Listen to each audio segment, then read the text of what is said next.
है कि कर्नाटक की जनता तय करेगी कि भ्रष्टाचार ज्यादा कौन कर रहा है, क्यों गुजरात की जनता ने थोड़े महीने पहले तय कर दिया है। जिम्मेवार नहीं है। बिल्कुल, अगर आप लोगों को भरोसा ही नहीं सरकार पर तो आप नो कॉन्फिडेंस मोशन ला सकते थे, वो क्यों नहीं लाते हैं आप लोग?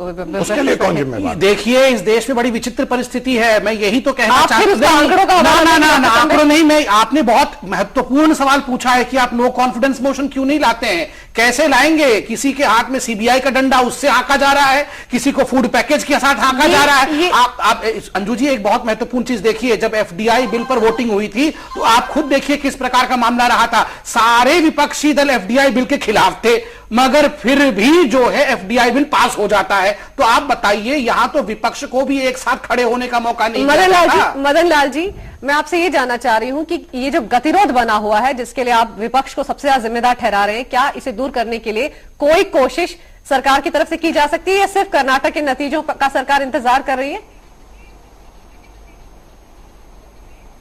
ये कोशिश लगातार जारी है, हो रही है, लेकिन बीजेपी के लोग इस कोशिश के नजदीक नहीं आ रहे। वो सिर्फ चाहते हैं कि पार्लियामेंट के अंदर बहस ना हो, अगर बहस होगी सरकार उसका जवाब देगी।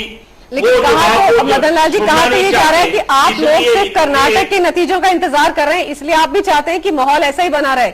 ये भी आपकी मंशा पर सवाल उठाए जा रहे हैं। अजय जी, ये पार्लियामेंट एक मजाक बन गया है। कभी राजनीतिक स्कोर यहाँ पे सेटल होते हैं पीछे के, कभी वर्तमान के, और अब ये एक मंच की तरह इस्तेमाल हो रहा है जहां पे दोनों पार्टियां 2013 या 2014 के चुनाव में जाने की अपनी तैयारी कर रही है, अपनी भूमिका बना रही है।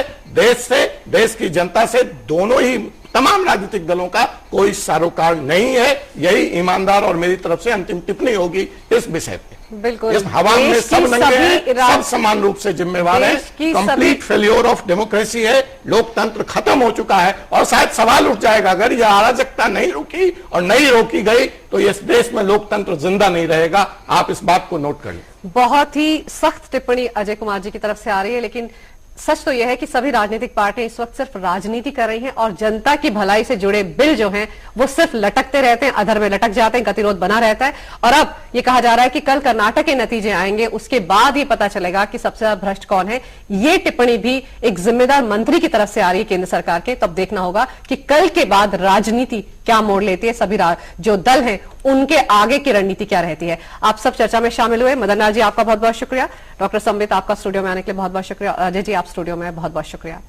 हमारी इस पेशकश में फिलहाल इतना ही, लेते हैं छोटा सा ब्रेक, लेकिन आपको चलते चलते याद दिला दें